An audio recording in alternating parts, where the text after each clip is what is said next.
conversation with RayMartell Moore. How are you feeling? When was the last time you've been in Brooklyn? Whew. I was supposed to go to Brooklyn first Saturday, but I didn't end up going. So I can't remember exactly the last time, but I'm here at least 3 times a month. Okay. Do you drink hot chocolate? I love hot chocolate. Angelo created a toasted chocolate, which you can have in ice. Just like you drink iced coffee, you can drink iced hot chocolate. See, I'm down for that. Yes, okay. And don't you have a talent? Yeah. What's your talent? Oh, you know, I'm an actor, model, filmmaker, director, producer.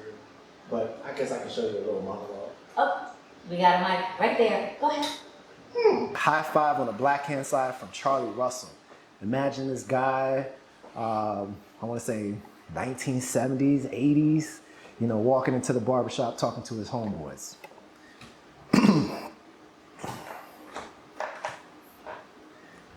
In my alley, if you hit to yourself, that makes you hit to everybody else.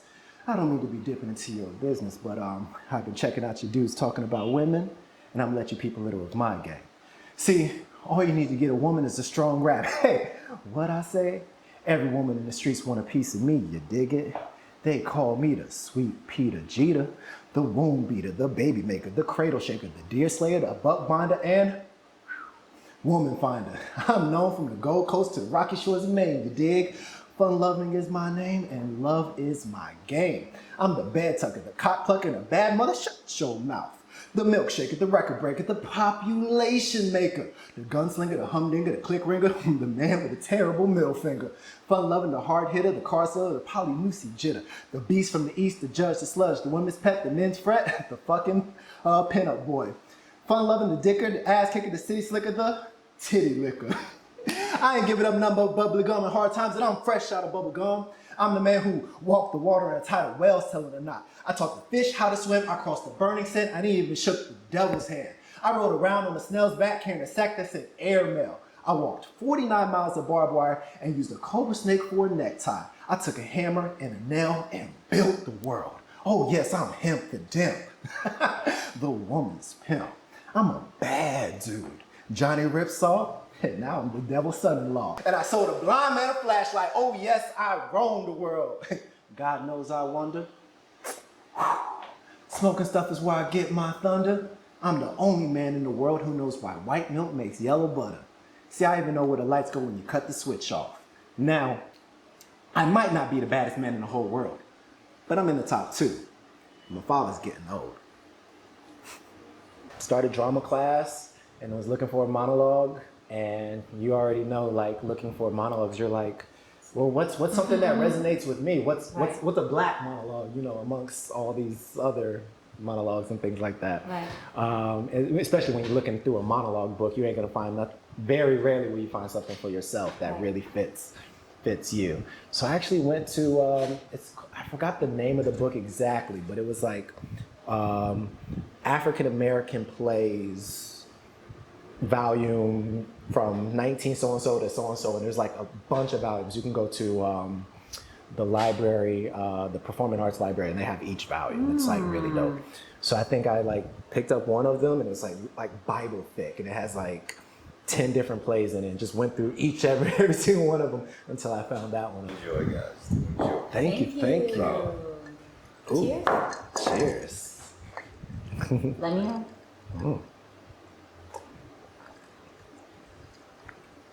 Oh, that's good. Oh, that's really good. Thank you so much. Oh, that's really, really good. So, after high school, what happened? So in high school, I ended up getting a scholar. I ended up going to that competition, thespian competition. I won, one of the parts of the competition in the monologue series, and then I was able to audition for different schools, and then I ended up getting accepted and a scholarship to New York, actually to a couple of them, but I ended up choosing New York Conservatory for Dramatic Arts. Nice. What was the role that you got as an actor? Yeah. You know, what was the first role? So it was a 2-year conservatory, and like towards like maybe the last couple of months before I was auditioning, my mom had put me on like Model Mayhem or something like that. You remember that, right?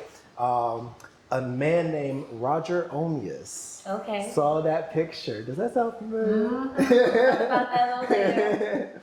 He said, hey, there's this role that I would love for you to audition for. I want you to know in advance it's a gay role. You're going to play a gay character.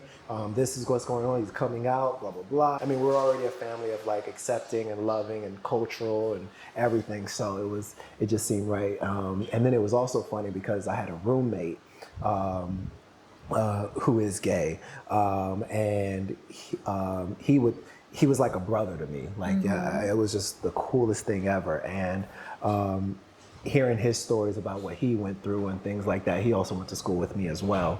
I couldn't imagine, because I have a close relationship with my dad, and I couldn't imagine because of my sexuality, my dad not accepting me. Right. So I really went into that role with that mindset. I went to that audition with that mindset, and Roger loved what I did, and the rest is 2 feature films in a series, 2 series, full episodes, 8, 12, and then I became the executive producer and got the producing bug, and Isn't that something? Let's see if you remember when you and I met. It was background work. I remember the room, it was dark. The room was dark, but you were glowing, because you're always glowing. Oh, thank you. But anywhere you go, you make yourself like, you are seen and noticed. Aww. Yes. But then you reached out to me when I was filming in New Orleans. It was to play a role on your lead show. Yeah. So I reached out because then I started getting more involved with the production aspect of it. I've always been interested in that. Like the acting part was one thing, but then I was like, I want to be a little bit more in control. Right. We had such a big actor pool just as actors. Right. So anytime there was a role going on, he was like, oh, I got this role that I'm thinking of for this person, but who in your circle first do you think would be cool with this role?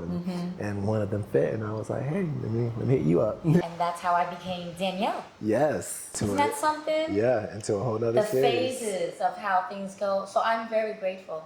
Oh, insane. I definitely wanted you to be here, not just because of that, but we were together during the beginnings of my time. I remember that. And background work, who likes to do background work? Oh my God. But you try to make the best of it. You do. And you find the right vibe with people. You get on background work and just like, who can I vibe with? Radar. Who can I vibe? Oh, I can vibe with you. Right. It just clicked immediately. What was the most fun that you've ever had playing either Fabian or another character, or even on one of your commercial sets? Oh. What was something that stuck out with you? The most fun, absolutely the most fun is just anytime you're on set. We really truly became a family. And to see what we've done, the traveling we did, to see the lives we've impacted, even if we only reach so many people, that many people are loyal fans still to this day. And going back to the Model Mayhem, for me, Model Mayhem gave me my first hair campaign. Word. I remember that, and it's how you maneuver. Well, it was the only place that you could put a free portfolio.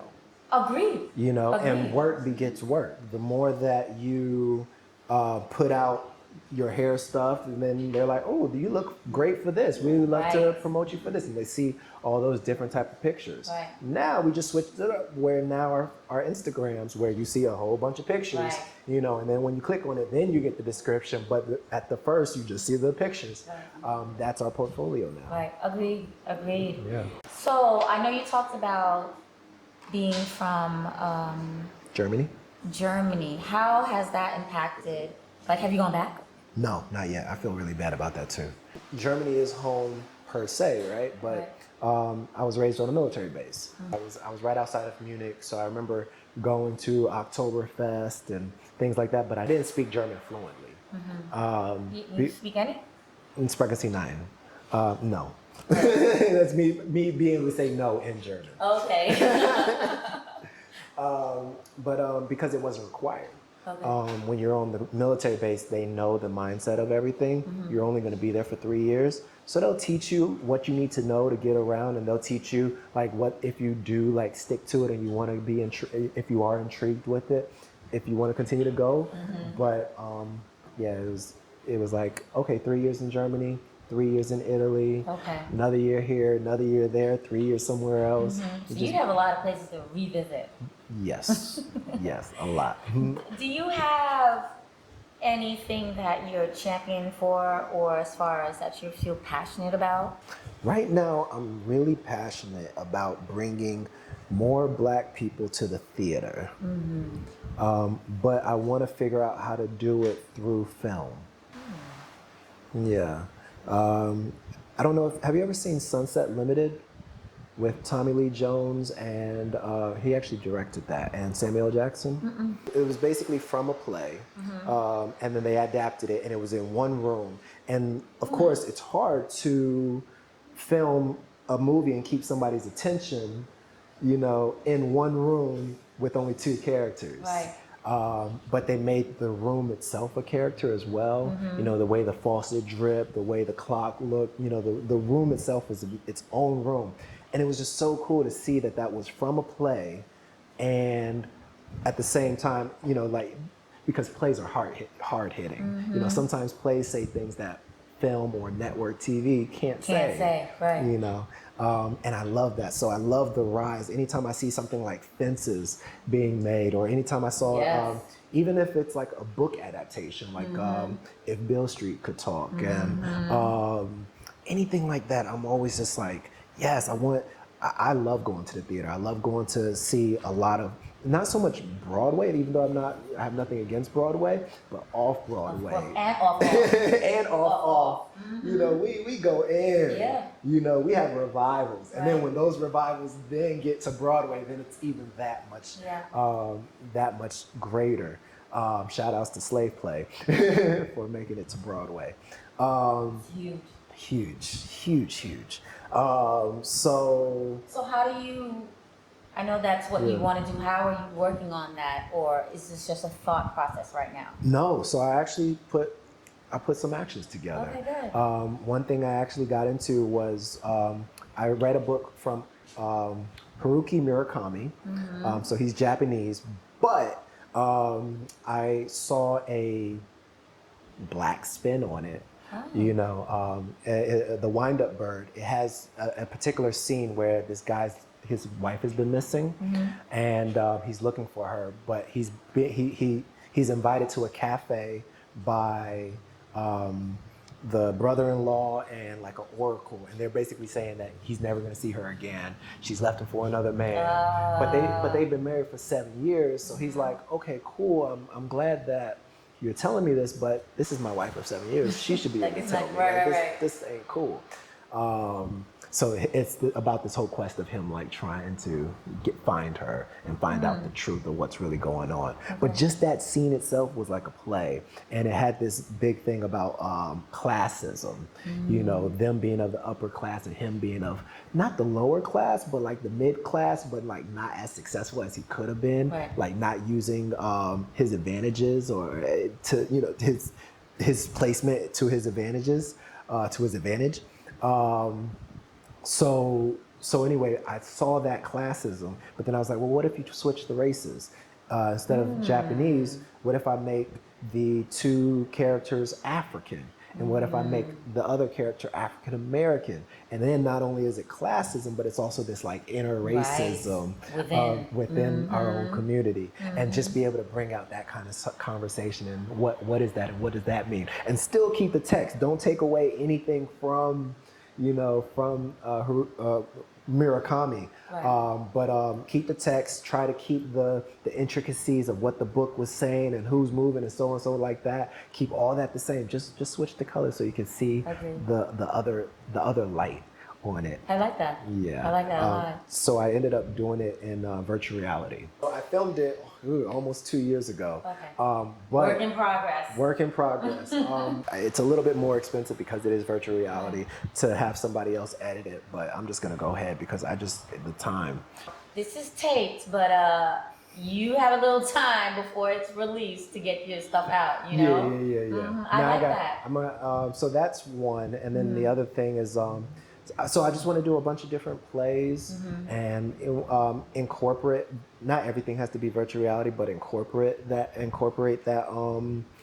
that medium, incorporate different aspects of filmmaking and artistry and things like that, and just continue to do stuff from maybe a Mary Baraka or Lorraine Hansberry or other Black playwrights and just great stories in general that come from either a book or a play. Show people that plays are dope and that they're affordable. The same price that you're basically paying at a movie theater, you can pay to see a play, and you'll be 3 times as effective. Right, and it's value. It's value, you know? Yeah. And I've seen prices for plays, and I'm thinking, why? You know, some is just so unaffordable. That's Broadway too, right? So when you're looking at Broadway tickets, you're saying, oh wow, this is, they're asking for $150 for this Broadway show.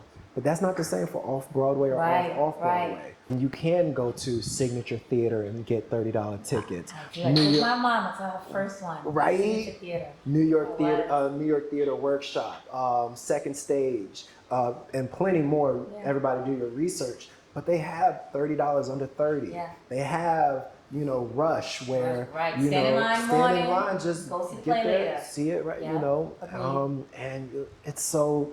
Or actually just stand in the line an hour before the play. Agreed. And Agreed. Summertime's a good time to do that. Are there any seats available? Cool. Can I get in for $30? Yeah. Right. There's a seat available. They'll take your $30 so that you can see that show. Right.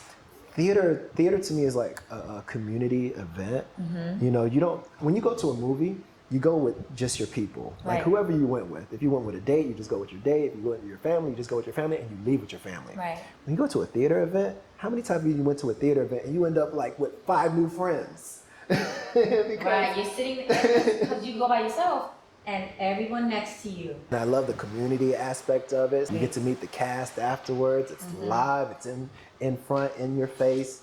There's nothing like it. No, I agree.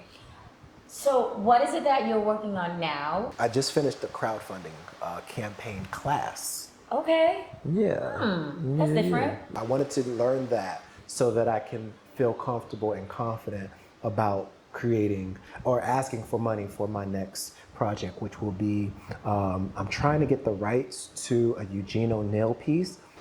While I'm waiting for the rights, don't not still work on your original stuff. Right. So I have some original things I have to work on as well. Okay. So I have, this thing where I want actors to leave 5 things that will impact another actor in their acting phase or in life in general. All right. So the first one is find your fun. Find the fun and then have fun. Because at the end of the day, if you're not having fun, it's going to be shown. They're gonna see it, and you want to, even if it's a dramatic scene, even if it's something that like you're crying in it, there's some fun in that, being able to express that moment to really allow yourself to be free. So find your fun, no doubt about it. Number 1. Number 2 is know your why. Why are you doing this? Not only in the character, why is this character doing it? What is this character's objective, et cetera, but no, like you personally, why are you doing this? Yeah. Like allow that to be your trademark.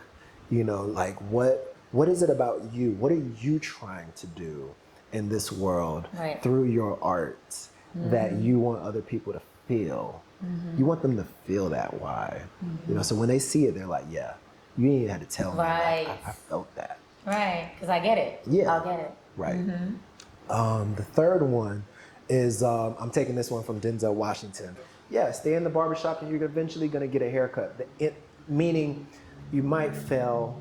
You're definitely gonna fail. Right.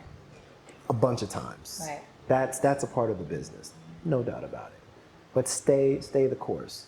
Continue the training, continue the auditioning, don't stop, keep going, you know, and somebody's gonna say yes. Right. You know, every audition, go in there and give it your best shot. Because sometimes you'll audition for one thing, but you're actually auditioning for everything. Agreed. Because sometimes you think you're auditioning for this one piece, but you're actually auditioning for the agent. Right. And that agent is like, hey, I remember he did so good on this, let me call him back for this.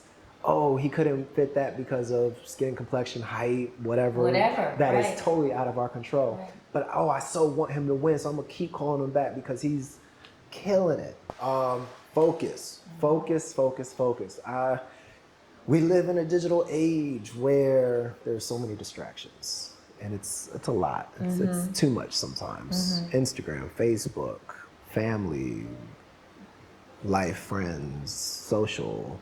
You know, I'm not saying for people to be, you know, put themselves in a corner and just work on their stuff. You know, please live. Right. You need that experience so that you can like express something. You only express from what you've experienced, you know, for the most part, or that what you could channel through your experiences. So yeah, you have to focus. Right. Agreed. Yeah. Agreed. And your last one? Preparation. Another thing that quote unquote shows. Right. They'll see if you are prepared or not. Right. It's noticeable. It's seen. It's like a big red flag. You know, it's like, are they prepared or are they not? No.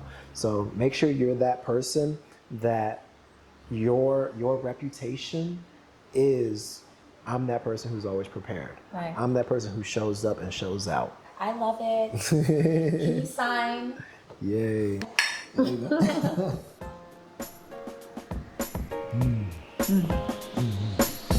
you so much.